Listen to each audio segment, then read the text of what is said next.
সামনের সপ্তাহে জামাই ষষ্ঠী, তাই না? হ্যাঁ গো, তোমার বাড়ি থেকে বা জামাই ষষ্ঠীতে নিমন্ত্রণ করবে না? বুড়ো জামাইয়ের আবার জামাই ষষ্ঠী? বুড়ো হলেও জামাই তো।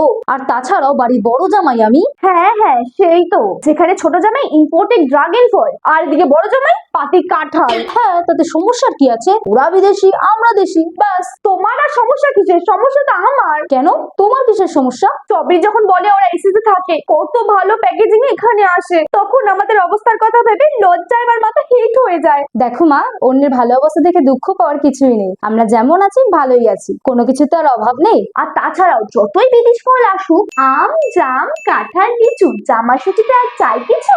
কথাগুলো অবশ্য তোরা ঠিকই বলছিস। মা ফোন করেছে। হ্যালো মা। জামাই ষষ্ঠীর দিন সকাল সকাল তোরা সবাই চলে আসিস, জামাইকে কিন্তু অবশ্যই আসতে বলবি। আচ্ছা আসবো, বোন আসছে তো। তোর বাবা তো বড়লোক ছেলে দেখে বিয়ে দিয়েছে, এখন ড্রাগন এত ব্যস্ত যে স্ট্রবেরিকে নিয়ে বছরে একদিন শ্বশুর বাড়িতেও আসতে পারছে না। ও আচ্ছা, ঠিক আছে মা, রাখছি।